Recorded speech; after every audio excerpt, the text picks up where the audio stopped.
तो global south क्या चीज़ है, मतलब इसके बारे में हम जानना चाहेंगे। देखिए, ऐसा है कि पूरी दुनिया को अलग अलग हिस्सों में बांट करके हम देखते हैं। एशियन कंट्रीज देखते हैं, अफ्रीकन कंट्रीज देखते हैं, ठीक है ना।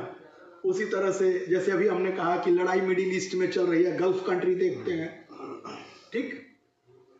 तो इस तरह से जो दक्षिण एशियाई देश हैं, खासतौर से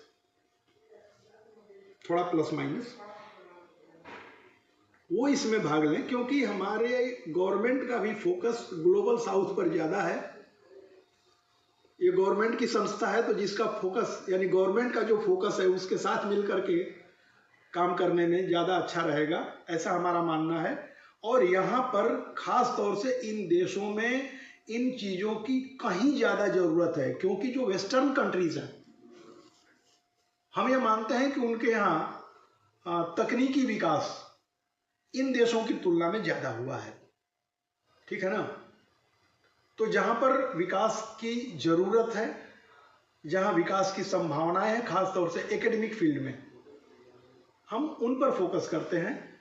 सरकार भी, मिनिस्ट्री ऑफ एक्सटर्नल अफेयर भी इन पर फोकस करता है। तो हम लोगों ने तय किया कि नहीं, ये हम फिलहाल फोकस करेंगे ग्लोबल साउथ पर। तो सर, एक सवाल जरूर पूछूंगा कि चूंकि ये कार्यक्रम काशी में हो रहा है और बीएचयू से जुड़ा हुआ है, तो इसको आप काशी के लोगों के लिए क्या सजेस्ट करेंगे? देखिए भाई, काशी तो काशी है, काशी के लोगों के लिए क्या सजेस्ट करेंगे। मैं एक चीज़ आपको कहूँ, मैं काशी के लोगों को थोड़ा वो कर देता हूँ, अलग कर दूँ, क्योंकि मेरा भी संबंध इसी शहर से है। पढ़ाई से लेकर के नौकरी तक कुछ दिनों के लिए बाहर आता जाता रहा। एक इस कार्यक्रम या इस तरह के कार्यक्रमों का एक सबसे बड़ा लाभ ये है कि जो कल्चरल एक्सचेंज है वो ज़्यादा जरूरी है, और वो जरूर हो रहा है। मैं आपको पिछले कार्यक्रम का उदाहरण दूं। जो प्रतिभागियों के फीडबैक आते हैं वो भर भर के फीडबैक हैं इसके। एक ने तो यहाँ तक लिखा कि हमें इन सारी चीज़ों के अलावा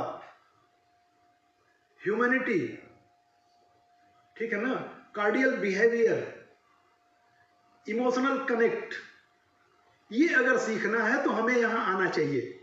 ये हमें लगता है कि काशी के लोगों के लिए, हमारे लिए और इस देश के लिए ये बड़ी बात है, जिसकी आज ज़रूरत है कि apart from all the things, human connect,